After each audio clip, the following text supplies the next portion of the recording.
Shalom. Senang hari ini kita bisa beribadah kembali bersama. Bapak Ibu katakan ke samping kiri kanan, saya senang ada di sampingmu hari ini. Haleluya. Ya, lihat senyumnya penuh dengan sukacita atau sedang mengempet permasalahan kehidupan. Coba sekali lagi lihat kiri kanan, katakan ayo sukacita dalam Tuhan. Haleluya. Tadi kita sama-sama mendengarkan lagu yang dinaikkan oleh saudara-saudari kita, siswa-siswi dari Sekolah Dharma Mulia. Kami mengucapkan terima kasih karena itu turut membuat kita semua yang ada di ibadah ini bisa sama-sama lebih menghayati betapa baiknya Tuhan. Melalui Yesus Kristus yang dinyatakan kita merasakan kasih Tuhan, ya, kebaikan Tuhan. Dan sekali lagi kami mengucapkan terima kasih. Kita berikan tepuk tangan aplaus sekali lagi buat murid-murid siswa-siswi Dharma Mulia dan guru-guru yang mengantarkan. Kami sekali lagi mengucapkan terima kasih. Harapan kami di kemudian hari di event-event selanjutnya kita bisa terus sama melayani Tuhan, menjadi berkat bagi umat Tuhan. Baik, puji Tuhan. Mari kita lihat Bapak Ibu, hari ini kita akan sama-sama belajar bahwa Tuhanlah satu-satunya sumber kehidupan, keselamatan, pertolongan dalam kehidupan kita. Amin. Ya, jikalau bukan Tuhan yang memihak kepada kita. Ini sepenggal ayat yang disampaikan oleh salah satu tokoh yang penting dalam sejarah Israel. Kalau kita melihat sejarah Bapak Ibu, Israel ini sempat hilang dari peta dunia.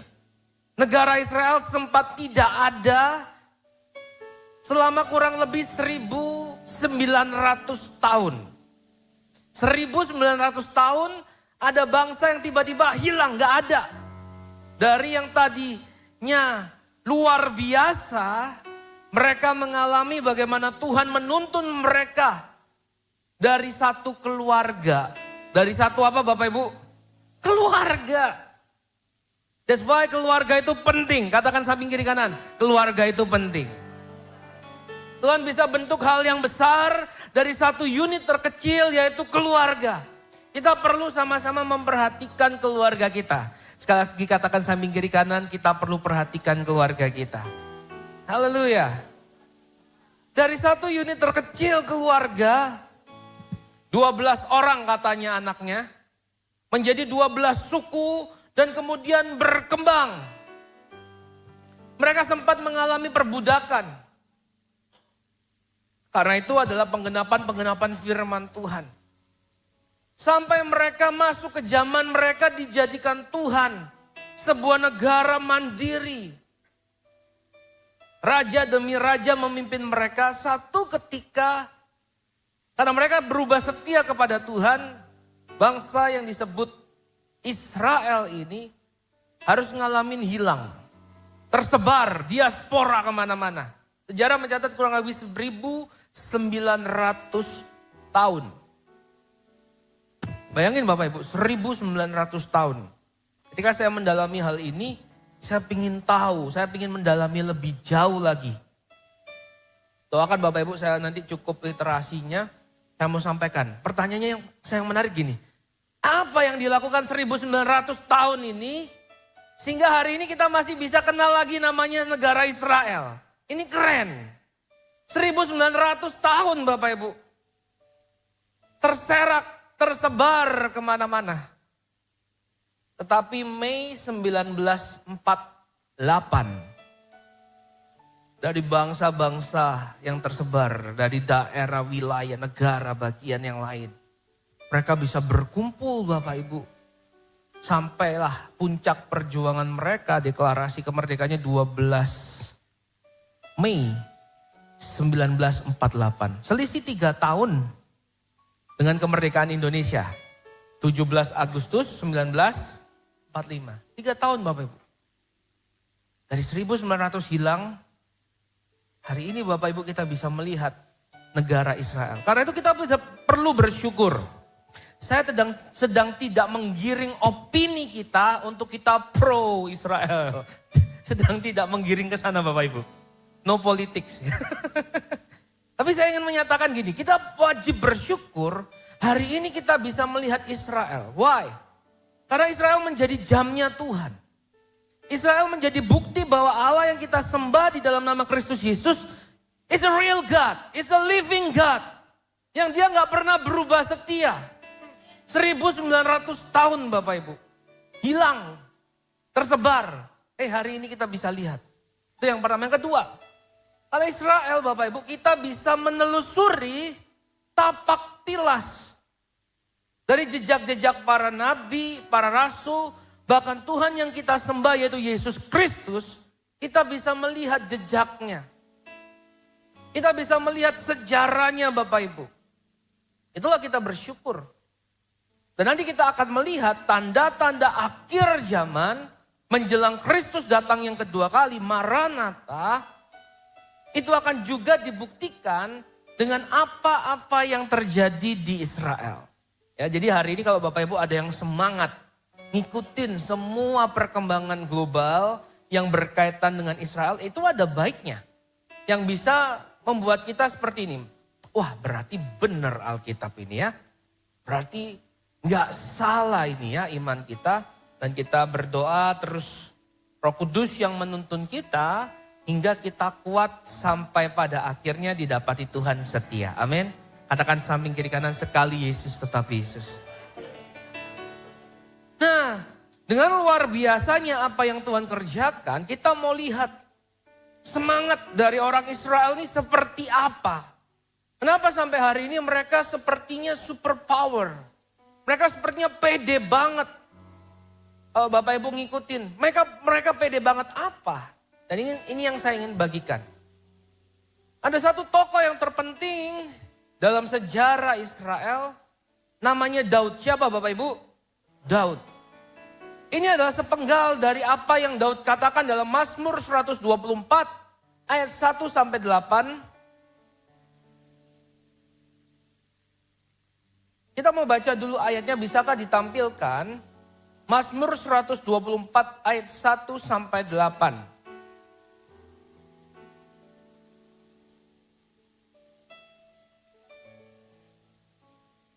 Ya, nyanyian ziarah Daud. Kita baca bersama, 2, 3. Jikalau bukan Tuhan yang memihak kepada kita, biarlah Israel berkata demikian. Jadi Daud ingin mengatakan dan ingin mendorong setiap orang Israel waktu itu untuk punya semangat yang sama, untuk punya sebuah keyakinan yang sama. Apa itu?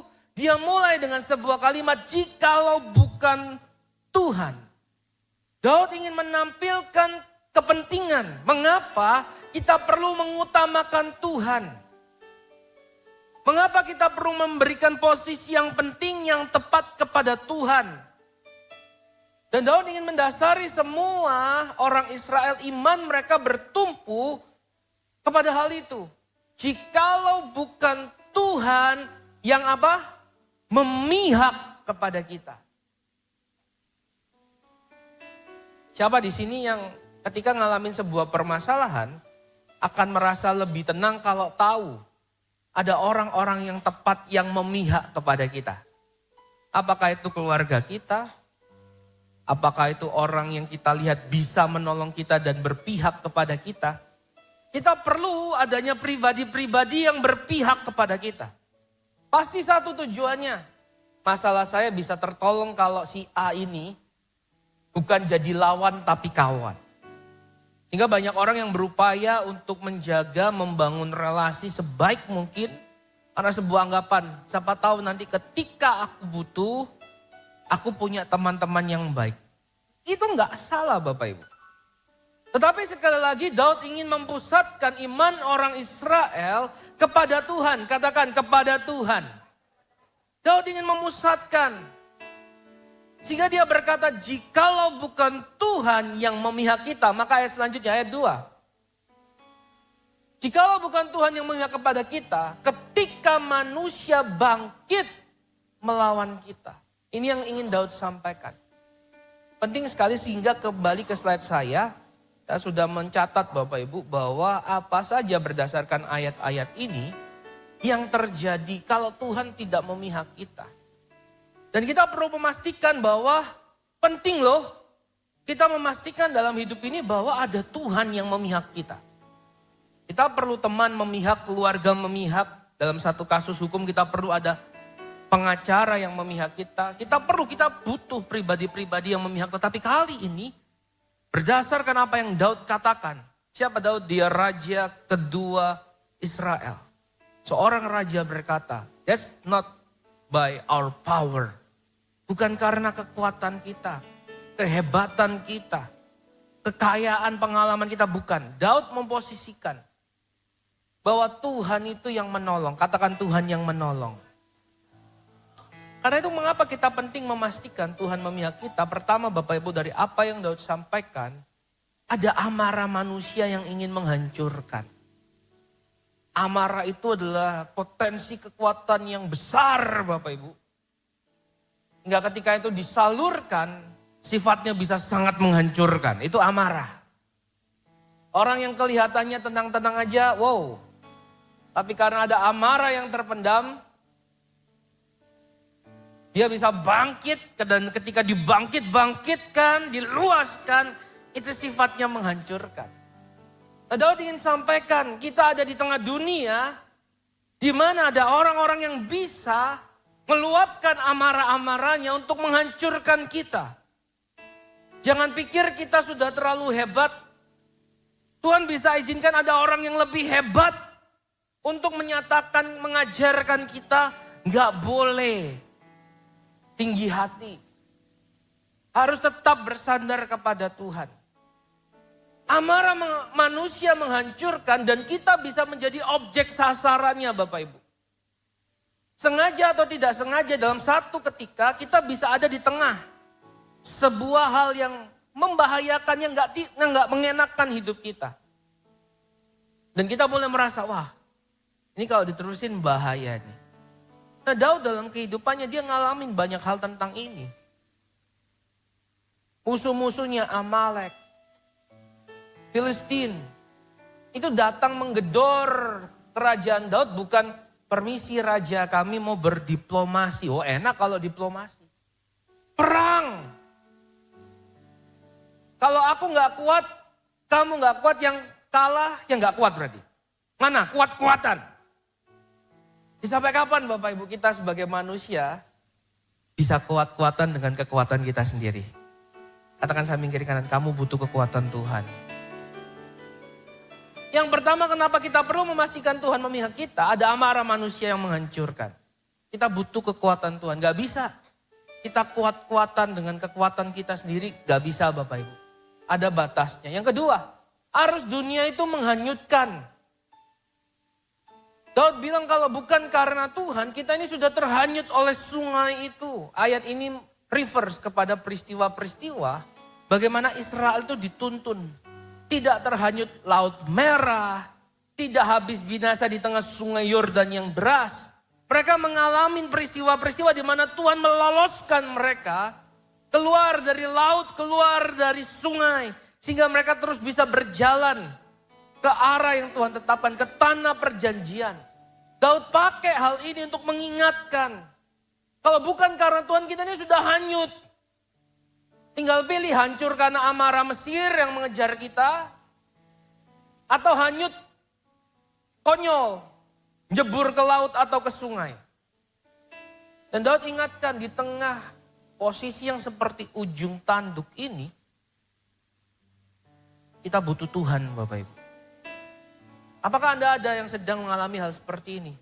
Mau mundur ada masalah, mau maju masalah juga gak kalah lebih besarnya. Di posisi yang seperti telur di ujung tanduk kata peribahasa, kita butuh Tuhan Bapak Ibu. Lagi katakan ke samping kiri kanan, engkau butuh Tuhan. Ada yang bisa loloskan kita Bapak Ibu. Ada masa di mana mentok semua. Di mana kita sendiri udah mentok. Dan karena itu kita butuh Tuhan. Kalau enggak kita hanyut Bapak Ibu. Hanyut kita. Kalau bukan Tuhan yang menolong kita hanyut. Hanyut, kita enggak ada kekuatannya Bapak Ibu. Yang ketiga, kenapa kita perlu memastikan Tuhan memihak kita? Persoalan kehidupan itu datang silih berganti. Daud berkata air itu akan menguasai kita, memenuhi kita. Kita nggak punya kekuatan untuk mengatasi itu, nggak punya. Dan itu datang silih berganti Bapak Ibu. Hari ini ada masalah, besok ada masalah, besok ada masalah. Jadi kita harus memastikan kita punya Tuhan yang sama di setiap proses kehidupan kita, yang tolong kita. Daud ingin mengarahkan iman orang Israel ke hal itu. Yes, di dalam kekristenan Bapak Ibu, Tuhan menjanjikan akan menguatkan kita. Tuhan menjanjikan gak akan biarkan kita hancur Bapak Ibu. Tetapi Tuhan gak pernah janji kalau kita gak dapat masalah. Tapi yang saya lihat, di situasi apapun dalam kehidupan Tuhan tidak pernah tinggalkan. Katakan samping kiri kanan, engkau butuh Tuhan yang tidak pernah meninggalkan.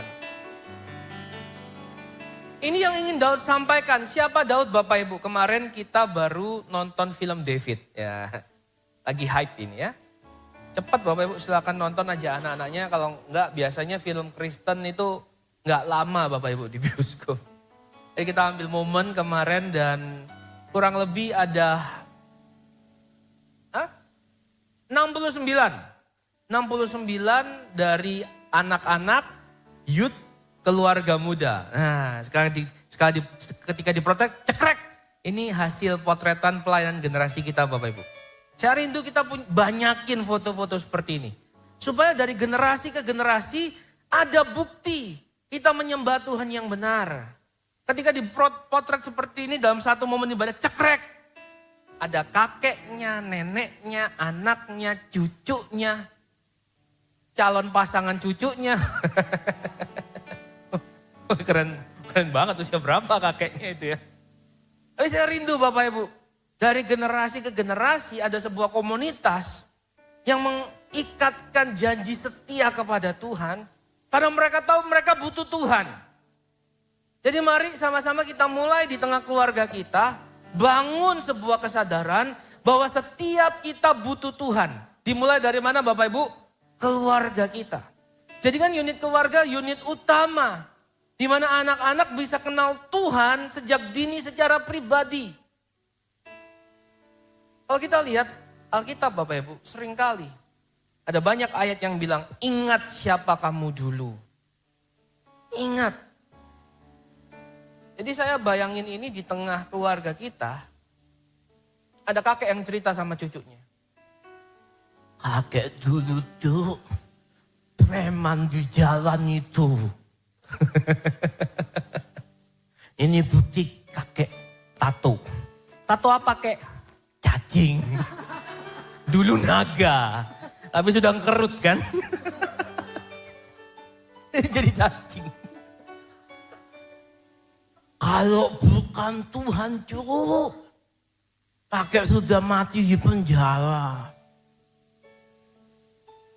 Tapi waktu itu ada Pak Daniel.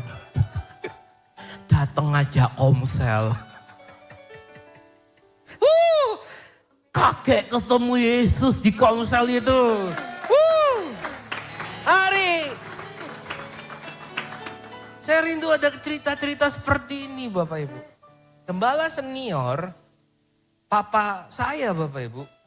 Ketika cerita itu waduh percaya deh. Ada sebuah excitement. Kebanggaan, kesenangan mendengar cerita sejarah perjalanan pertumbuhan rohani dari orang tua kita. Jangan malu Bapak Ibu. Ceritakan. Ceritakan karena itu proses.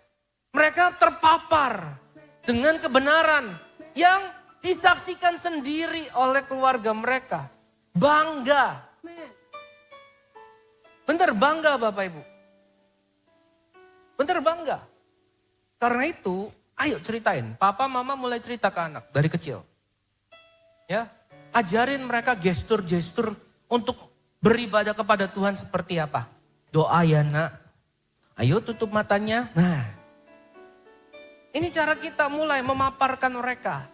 Hal-hal tentang Tuhan sejak dini. Sebelum nanti mereka akan punya banyak akses terpapar dengan hal-hal yang gak benar. Orang tua kita perlu mengambil peran ini Sehingga anak kita sudah terpapar duluan oleh kebenaran. Nah ini kemarin sedikit kita nonton film Daud. Bawa anak-anak juga supaya mereka belajar firman Tuhan dari animasi Bapak Ibu. Siapa Daud? Daud itu anak Isai. Ya. Seorang yang berkata kepada orang Israel, kalau bukan Tuhan kita nggak bisa apa-apa. Kita mau lihat siapa dia. Dia ini anak Isai. Isai ini keluarga sederhana di Bethlehem. Dan di Bethlehem tuh banyak penggembala. Jadi tafsir berkata mereka keluarga-keluarga yang ya nggak dibilang kaya, nggak dibilang juga miskin. Mereka sederhana, mereka banyak penggembala di sana. Dan Isai adalah seorang Bethlehem dan kuat sekali karena Daud itu dikatakan dipercaya menggembalakan kambing domba ayahnya 2-3 ekor, ya. Masih kecil nih Daud waktu ini. Jadi dipercayakan 2-3 ekor. Dan ketika Samuel datang kepada keluarga Isai, karena dia punya sebuah instruksi, Tuhan bilang, pergi ke keluarga Isai, aku akan mengurapi raja yang akan menggantikan Saul. Karena Saul sudah berubah hatinya, berubah setianya kepada Tuhan. Dia ditolak. Dan Tuhan ingin memilih salah satu anak dari Isai, yaitu Daud. Tetapi waktu Samuel datang, Daud itu nggak dikhususkan. Barulah setelah satu demi satu anak Isai tidak direstui Tuhan, baru Isai itu ingat, oh ya, Isai ngomong masih ada satu yang paling kecil, tapi dia sedang ada di di padang menggembalakan kambing domba. Dan Samuel bilang, panggil dia. Kita gak akan pesta sebelum anak itu datang ke tempat ini. Siapa Daud?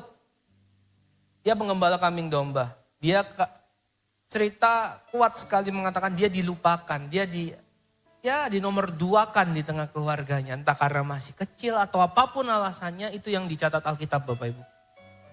Daud, dia adalah gembala yang baik.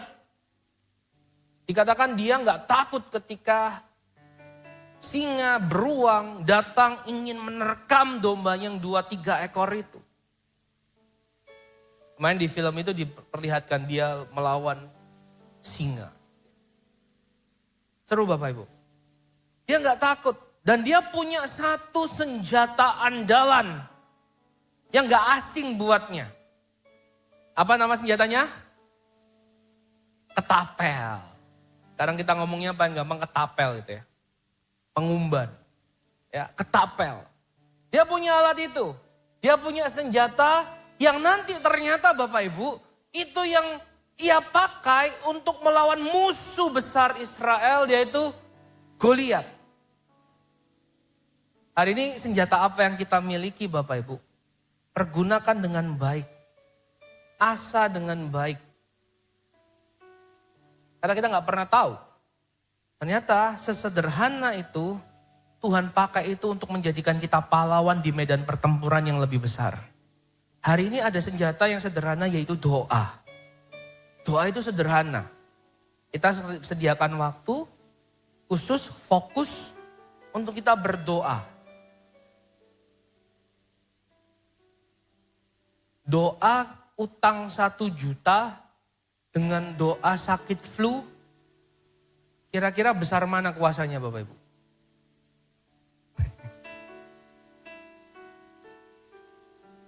Besar mana Bapak Ibu? Tapi ini yang saya katakan. Kalau Anda gak pernah punya pengalaman doa sakit flu dan yakin doa Anda sembuh, gimana Anda punya dasar? Anda bisa ngalahkan 1 juta tantangan hidupmu. Daud dia berani maju ngelawan Goliat dengan ketapel. Karena dia punya pengalaman. Dengan alat yang sama ini singa aku kalahkan. Dia punya tantangan. Dia punya pengalaman menghadapi tantangan Bapak Ibu. Sehingga ketika dia berhadapan dengan tantangan dengan level seperti apapun. Satu yang ia pastikan, ia mengerjakan bagiannya dengan baik. Dia gak asing dengan senjata itu. Tetapi sekali lagi kita akan melihat bagaimana iman Daud bukan kepada ketapelnya. Bukan kepada keterampilannya. Yet dia harus yakin. Ini alat aku pernah gunain. Aku ahli banget dengan alat ini. Ya, dia nggak pernah lalaikan mengerjakan PR atau mengerjakan momen belajar mandiri untuk menghadapi ujian. Dia nggak pernah lalaikan itu. Dia disiplin. Sehingga dia punya kepercayaan diri ketika maju, dia bawa ketapel. Dia bawa alat itu. Sehingga ketika dia sudah meyakini, dia melakukan yang terbaik, dia punya dasar. Tuhan, ini sekarang giliranmu. Dan hanya engkau yang memampukan batu ini nggak meleset. Hanya engkau yang memampukan batu ini bisa tepat menghancurkan Goliat. Nggak tahu gimana caranya. Tugasku tinggal melontarkan batu itu. Tugas Tuhan yang mengarahkan ke titik mana batu itu mendarat dan mengalahkan Goliat. Jadi kita perlu kerjakan bagian kita. Kita perlu kerjakan bagian kita. Katakan samping kiri kanan. Kita perlu kerjakan bagian kita. Ya, senjata kita di dalam peperangan roh adalah doa. Kita gak pernah punya momen khusus. Punya pengalaman khusus dalam doa.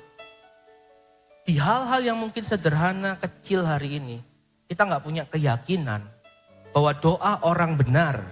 Bila dengan yakin didoakan, sangat besar pasangan. Jadi katakan samping kiri kanan, ayo mulai berdoa. Siapa Daud? Dia memilih batu terbaik untuk melawan Goliat. Dia pakai senjata yang tidak asing baginya. Itu bentuk kedisiplinan dia mempersiapkan diri. Dan tiba waktunya kata orang, kesuksesan itu datang ketika adanya persiapan dan kesempatan bertemu. Kita orang percaya bilang, kesuksesan datang karena ketika kita siap, ada tangan Tuhan yang terulur mengangkat kita. Amin. Katakan samping kiri, kamu butuh tangan Tuhan. Oh, haleluya. Yang ketiga, kita belajar dari Daud. Daud ini ingin dibunuh oleh Raja Saul. Karena Saul sudah dikuasai iri hati, dengki. 1 Samuel 18 ayat 7 berkata, ketika masyarakat mulai menyanyikan ragu yang mengeluk-elukan Daud, mulai memberikan perhatian, penghormatan khusus kepada Daud, Saul itu menjadi dengki. Amarah Saul naik. Dia yang harusnya merasa senang bahwa orang-orang di sekitar yang memihak kepadanya ini orang-orang yang dahsyat. Tetapi melihat hal itu, Saul gak punya ruang. Gak punya ruang untuk bersyukur, gak punya ruang untuk memberikan apresiasi yang tepat kepada Daud. Dia gak bisa lagi membedakan mana lawan, mana kawan. Karena apa Bapak Ibu? Dengki. Dengki ini berbahaya Bapak Ibu. Dengki bisa membuat kita tertutup matanya. Gak bisa lagi bedakan mana keluarga, mana saudara, mana orang-orang yang baik kepada kita. Dengki membuat Saul akhirnya kehilangan janji Tuhan. Seharusnya tahta kerajaan itu tidak pernah beralih. Tapi karena dengki, karena insecurity, merasa tidak aman membuat Saul mengambil keputusan-keputusan yang salah. Dan akhirnya Daud menjadi sasarannya. Daud orang yang ingin dibunuh oleh rajanya sendiri. Ia mengabdi kepada Saul. Di setiap tugas ia kerjakan dengan baik. Tapi inilah Bapak Ibu, kenapa kita butuh Tuhan? Karena terkadang kita alami hal-hal yang seperti ini. Tahu-tahu kita dikhianati oleh orang yang kita percaya. Kita dikhianati oleh orang-orang yang sudah lama kita bangun hubungan yang baik. Kita tolong dia, kita mengabdi pada dia. Tapi kita disakiti, kita dikhianati, kita ingin disingkirkan. Tapi inilah yang mengapa Daud bisa menyampaikan dengan kuasa. Karena dia alami. Manusia bisa mengecewakan kita Bapak Ibu. Di satu ayat Daud berkata, ayah ibuku bisa melupakanku, tetapi Tuhan tidak pernah. Katakan samping kiri kanan, Tuhan tidak pernah lupa kamu. Kita butuh Tuhan Bapak Ibu. Promosi datang kepada orang yang penuh kasih bukan dengki. Sama-sama kita baca 2, 3. Promosi datang kepada orang yang penuh kasih bukan dengki. Kenapa? Karena orang yang penuh kasih, akan tulus mengerjakan all out. Akan tulus mengerjakan sesuatu untuk memberkati orang lain.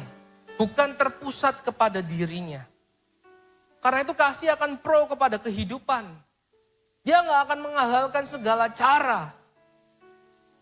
Tetapi dia tetap akan menunjukkan kasihnya. Dengan perbuatannya, dengan perkataannya. Dan kalau saja Tuhan sangat senang kepada orang yang seperti ini, apalagi manusia Bapak Ibu. Daud itu ngalamin, siapa sih aku? Aku ini cuma orang sederhana. Aku di sebuah kota kecil Israel, Bethlehem. Aku cuma penggembala domba, 2-3 ekor. Gak ada mimpi untuk menjadi raja, gak ada. Tetapi, karena dia penuh kasih Bapak Ibu. Promosi datang kepada orang yang penuh kasih. Dia menjalankan tugasnya.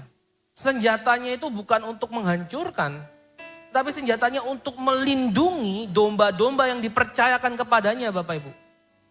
Daud gak akan maju ke medan perang kalau gak karena Goliat itu bukan hanya ingin menghancurkan Israel, tapi melecehkan Tuhan yang ia sembah. Senjatanya gak pernah dipakai untuk benar-benar dengan intensi untuk menghancurkan, enggak. Untuk melindungi, untuk membela. Beda banget Bapak Ibu, beda banget. Tetapi amarah dengki sifatnya itu menghancurkan. Karena itu kekristenan seringkali membuat kita, mendorong kita untuk kembali mengecek suasana hati.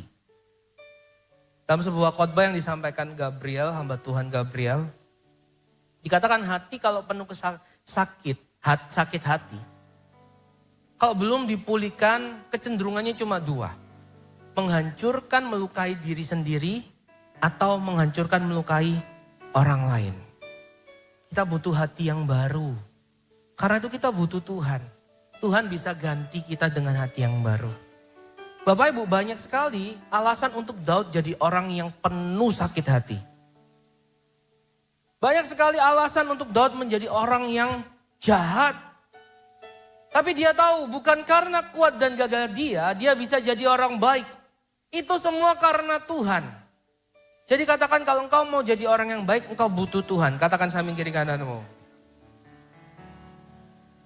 Kita butuh Tuhan yang mampu membuat hati ini jadi baru. Amin. Yuk kita sama-sama pegang bagian dada kita. Entah kenapa ini menarik Bapak Ibu. Dalam anatomi tubuh manusia, di sini itu sebenarnya jantung, bukan hati, bagian sini ya. Tapi nggak apa-apa lah. Ini untuk supaya kita masyarakat sudah terbiasa dengan hal itu, kita mau pegang ya. Karena bagian sini yang paling kasih tanda besar. Kalau sedang marah, tandanya di mana? Di sini. Ya dielus pelan-pelan yuk, sabar. Sabar ya, sabar. Supaya ada ruang buat Tuhan, barui hati kita.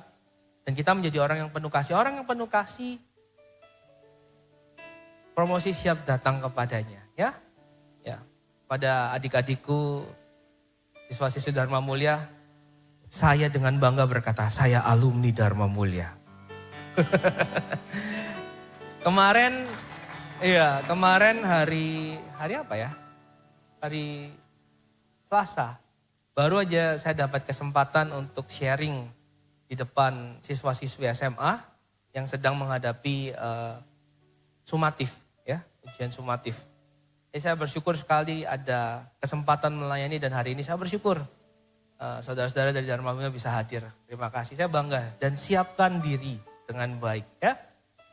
Jangan simpan amarah, dendam supaya Tuhan bisa bawa adik-adik ya terus dipromosikan oleh Tuhan. Haleluya. Kita doakan terus. Ini promosi datang kepada orang yang penuh kasih bukan dengki. Nah pertanyaan sekarang, Allah yang mana?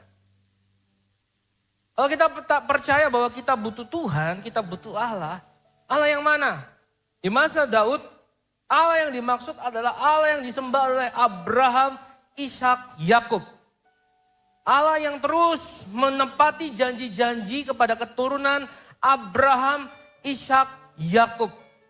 Sehingga itu Allah yang mereka percaya. Hari ini Allah itu memperkenalkan dirinya lebih lagi kepada kita melalui pribadi Yesus Kristus. Paulus berkata dalam Roma pasal 8, Bapak Ibu. Mari kita baca bersama ayat ini, 2, 3. Sebab itu, apakah yang akan kita katakan tentang semuanya itu? Jika Allah di pihak kita, siapakah? Semangat yang sama itu turun-temurun. Itu ribuan tahun dari zamannya Daud sampai ke zamannya Paulus ini, Bapak Ibu. Tetapi semangat yang sama, karena apa? Mereka mengalami ketika Allah di pihak kita. Daud berkata, aku ini bukan siapa-siapa. Tapi ketika Allah di pihak kita, kita dipromosikan. Aku ini gak punya kekuatan. Tapi ketika Allah di pihak kita, peperangan demi peperangan dimenangkan. Dan semangat yang sama itu dibangun terus. Orang Israel tahu akan hal ini. Mereka bertumpu kepada janji ini. Allah memihak mereka. Hari ini kalau kita dapat backingan orang kuat di dunia kita, wah jalannya agak tegap dikit Bapak Ibu. Masuk sebuah acara lalu kita punya undangan spesial aja, undangan khusus presiden. Wah jalannya agak beda Bapak Ibu. Nggak takut-takut kalau tahu ada backingan Bapak Ibu. Tapi kalau nggak ada backingan, nggak ada akses, wah nggak berani kita Bapak Ibu. Deket ke entrance gate-nya aja nggak berani. Bisa-bisa ditangkap atau diusir, malu kita. Tapi kalau kita sudah pegangin bukti, backingan, bukti akses. Itu yang jadi kepercayaan diri orang Yahudi sampai hari ini Bapak Ibu. Ingat ya 1900 tahun. Mereka benar-benar bisa klaim. Janji Tuhan itu nyata bagi mereka. 1900 tahun, tahun 48 mereka merdeka. Gak akan mereka sia-siakan hal itu Bapak Ibu. Mereka akan terus pertahankan, bahkan terus klaim wilayah-wilayah menjadi janji Tuhan atas hidup mereka. Itu. Dan syukur kepada Tuhan, janji itu diperluas, katakan diperluas Bapak Ibu. Bukan hanya orang Yahudi, tetapi kepada bangsa-bangsa lain. Anda dan saya hari ini bisa mengalami kepercayaan diri yang sama, keyakinan yang sama ketika kita mengenal Kristus anak Allah. Paulus berkata, jika Allah di pihak kita, siapakah yang akan melawan kita? Paulus ini sudah transisi. Dia yang tadinya orang Yahudi ketat, Farisi di bawah bimbingan Gamaliel Bapak Ibu. Dia yang ngantongin surat untuk membasmi kekristenan yang dianggap sesat. Noda di antara Yahudi, dia ingin basmi. Tapi dia ngalamin Kristus, dia convert. Menjadi seorang pengikut Kristus. Dan dia dengan kuat. Dia ngomongin kepercayaan diri sebagai orang Yahudi. Kalau Allah di pihak kita, siapa lawan kita? Buktinya nyata. Kita cuma dari bangsa kecil merdeka. Kita harusnya hanyut seperti yang dikatakan nenek moyang kita. Tapi Tuhan selamatkan. Jika Allah di pihak kita, siapa lawan kita? Tapi terkadang kita mengecilkan hal ini bukan? Peristiwa-peristiwa besar yang kita alami di dalam kehidupan ini, terkadang terlupakan begitu saja. Maunya gini Bapak Ibu, setiap pengalaman menjadi sebuah tumpuan kita untuk terus kita melangkah. Masa sih gini Bapak Ibu, kalau Tuhan sembuhkan kita dari kanker, kanker itu kan sebuah penyakit yang berbahaya. Tuhan sembuhkan. Lalu besok entah 10 tahun lagi kita kena flu, masa kita merengek-rengek kepada Tuhan Bapak Ibu? Harusnya enggak gitu. Dengan sebuah tantangan demi tantangan dalam kehidupan kita, kita akan terus ngomong, kalau Tuhan yang lalu bisa tolong saya, Tuhan yang sama juga tolong saya. Bahkan kalau Tuhan tidak tolong saya tetap setia kepada Tuhan. Harusnya bisa seperti itu. Dan Paulus bilang, kita punya kesempatan yang sama ketika Allah menyatakan diri di dalam Kristus. Dia bilang gini, siapakah yang akan melawan kita? Ia yang tidak menyayangkan anaknya sendiri, tetapi yang menyerahkannya bagi kita semua. Bagaimanakah mungkin ia tidak mengaruniakan apa? Segala sesuatu kepada kita bersama-sama dengan Dia. Jangan salah artikan Bapak Ibu, ada konteks yang gak boleh dilepas. Kita pinginnya, oh pasti kita dapat segala sesuatu, benar? Tapi jangan lepasin yang bagian terakhirnya. Bersama-sama dengan, gak mungkin kita mengharapkan hal yang jahat. Kita terima dari Tuhan, gak mungkin. Itu ngelepasin konteks. Segala sesuatu kita terima bersama-sama dengan Dia. Gak mungkin Tuhan yang jenisnya kudus suci digabungkan dengan sebuah permintaan yang jahat. Gak mungkin Bapak Ibu. Jangan punya pemikiran yang salah tentang hal ini. Doa harapan kita mendapatkan segala sesuatu harus senyawa dengan Tuhan kita. Harus satu model, satu jenis Tuhan dengan Tuhan kita. Kalau enggak kita akan terus ada di dalam keputusasaan. Kita berkata, karena kita salah doa. Salah memohon, salah meminta sesuatu, makanya doa kita enggak dikabulkan. Tapi saya ingin sampaikan di sini Bapak Ibu, bahwa di dalam Yesus Kristus, kita punya pengharapan yang sama. Ketika kita percaya kepada Tuhan Yesus Kristus, kita dapat berkata, jika Allah di pihak kita, siapa lawan kita? Pertanyaannya bagaimana Allah bisa di pihak kita? Pastikan Bapak Ibu kita hidup sesuai dengan firman Tuhan. Amin. Katakan samping kiri kananmu, pastikan hidup sesuai firman Tuhan. Ingat, tanpa Tuhan memihak kita, Anda dan saya ini bukan siapa-siapa. Tidak bisa apa-apa. Semua itu karena Tuhan. Katakan semua karena Tuhan. Semua karena anugerah Tuhan. Ini yang harus kita tanamkan. Ini yang harus kita miliki. Daud harus membangun iman percayanya supaya dalam segala hal ia dapat mengakui Tuhan. Nanti kita akan lihat praktiknya seperti apa. Karena tanpa kita bangun, kita punya banyak Bapak Ibu kesempatan untuk memegahkan diri kita sendiri. Terkadang mungkin kita nggak pingin, tetapi ketika ada orang yang memuji kita, gimana respon kita Bapak Ibu? Kalau kita tidak lagi memusatkan segala sesuatu kepada Tuhan, wah kita sudah mulai ambil tipis-tipis. Oh ya memang ya. Terima kasih Bu, saya sangat bahagia Ibu bilang khotbah saya tadi bagus. Apa? Lucu. Wah, Ibu bisa aja.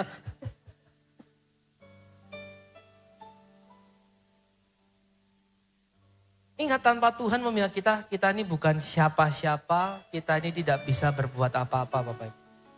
Karena itu bagaimana, apa yang harus kita lakukan? Kita harus bersyukur, katakan bersyukur. Daud ngomong ini praktiknya Bapak Ibu.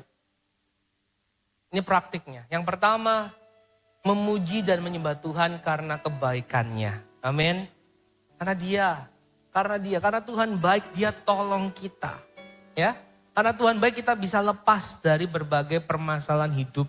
Dari amarah orang, dari arus dunia, dari permasalahan yang datang silih berganti, kadang gak habis-habisnya. Hanya karena Tuhan baik. Dan kita perlu bersyukur, kita perlu memberikan waktu memuji menyembah Tuhan. Jadi saya dorong Bapak Ibu, ayo di setiap kesempatan kita memuji Tuhan, menyembah Tuhan. Naik motor, kita bisa sambil nyanyi, ya, masak sambil nyanyi, kita bisa punya waktu. Atau malam ketika semua aktivitas sudah selesai, kita saat teduh di rumah, di kamar kita berdoa dengan pasangan kita, memuji Tuhan, menyembah Tuhan. Kita bisa lakukan itu. Yang pertama, cara kita bersyukur adalah memuji dan menyembah Tuhan. Ingat Bapak Ibu, penyembahan tertinggi akan terus ada di segala zaman, di segala kondisi. ketika ada orang-orang yang mengalami kasih dan kebaikan Tuhan. Karena penyembahan itu soal hati. Katakan samping kiri kanan, penyembahan itu soal hati. Ayo mulai dari sekarang bangun hati yang mau menyembah Tuhan. Alami kasih Tuhan sehingga itu gak dibuat-buat. Daud sudah mulai itu sejak ia masih remaja. Ya, sejak ia masih kecil. Dia sudah punya hati yang memuji menyembah Tuhan. Maka kita lihat kitab Mazmur itu banyak sekali.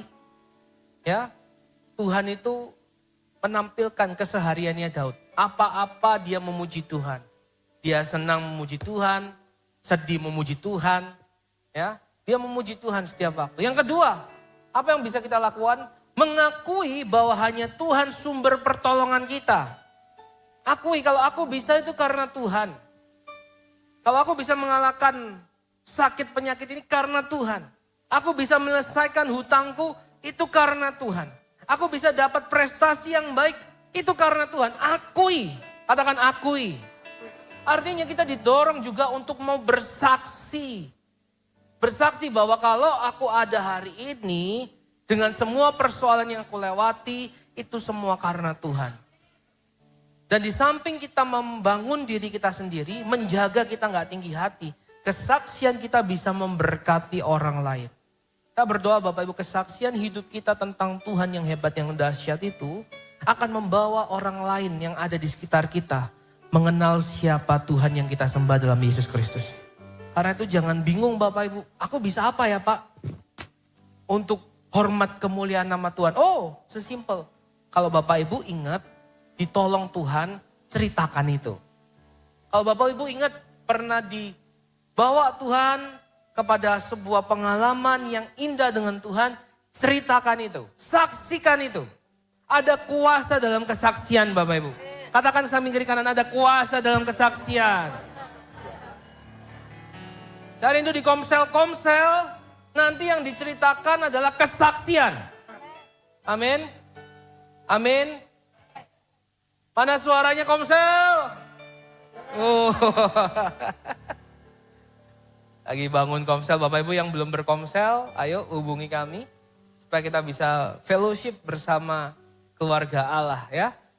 Komsel enak, punya ruang yang banyak untuk kita bisa sharing, minta dikuatkan, didoakan. Adalah tempat latihan, kita bersaksi ya. Kita melayani Tuhan di sebuah komunitas kecil, itu tempat latihan kita, tempat kita bertumbuh ya. Jadi ayo, mari join komsel-komsel yang ada.